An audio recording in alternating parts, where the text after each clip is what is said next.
राजा, मेहंदी हाताला तुझ्या नावाची मी लावते रे राजा. घेऊन जाशील ना या राणीला तुझ्या संगतीन राजा.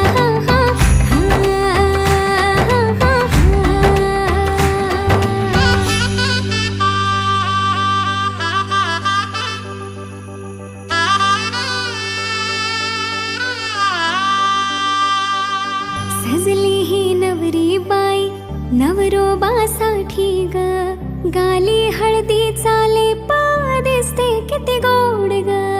आई बाबांची लाडकी सासरला जाईल ग, सुखी राहा दिल्या घरी तो